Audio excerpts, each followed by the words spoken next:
जय श्री सीताराम, जय श्री सीताराम। श्री विष्णु महापुराण नमो नमः। श्री पराशर जी बोले, सृष्टि के आदि में ईश्वर से आविर्भूत वेद, ऋक, यजु आदि 4 पादों से युक्त एक लक्ष्य मंत्र वाला था। उसी से समस्त कामनाओं को देने वाले अग्निहोत्र आदि 10 प्रकार की यज्ञों का प्रचार हुआ। तदंतर 28वें द्वापर युग में मेरे पुत्र कृष्ण द्रौपायन ने इस चतुष्पाद युक्त एक ही वेद के 4 भाग किए।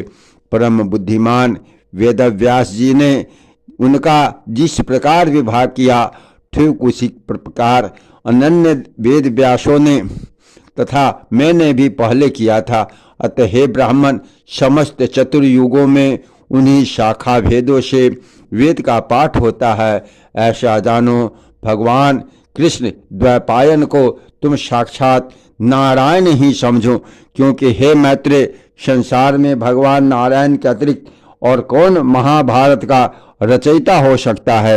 हे मैत्रेय, द्वापर युग में मेरे पुत्र महात्मा कृष्ण द्रौपायन ने जिस प्रकार वेदों का विभाग किया था, वह यथावत सुनो। जब ब्रह्मा जी की प्रेरणा से व्यास जी ने वेदों का विभाग करने का उपक्रम किया, तो उन्हें वेदों का अंत तक अध्ययन करने में समर्थ 4 ऋषियों को शिष्य बनाया। उनमें से उन महामुनि ने पैल को ऋग्वेद, वैशंपायन को यजुर्वेद, जैमिनी को सामवेद पढ़ाया तथा मतिमान व्यास का सुमंत नामक शिष्य अर्थवेद का ज्ञाता हुआ। उनकी सिवा सूत जातीय महाबुद्धिमान लोमहर्षण को महामुनि व्यास जी ने अपने इतिहास और पुराण के विद्यार्थी रूप से ग्रहण किया।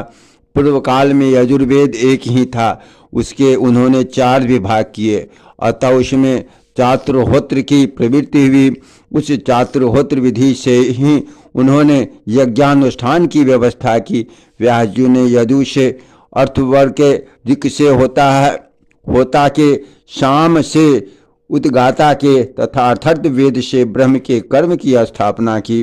तदंतर उन्होंने ऋक और यदु श्रुतियों का उद्धार करके ऋग्वेद एवं सामवेद की, साम श्रुतियों से सामवेद की रचना की। हे मैत्रेय, अर्थवेद के द्वारा भगवान श्री व्यास जी ने संपूर्ण राज्य कर्म और ब्रह्म तत्व की यथावत व्यवस्था की। इस प्रकार व्यास जी ने वेद रूप एक वृक्ष के 4 विभाग कर दिए। फिर विभक्त हुए उन चारों से वेद रूपी वृक्षों का वन उत्पन्न हुआ। प्रेम से बोलिए श्री लक्ष्मी।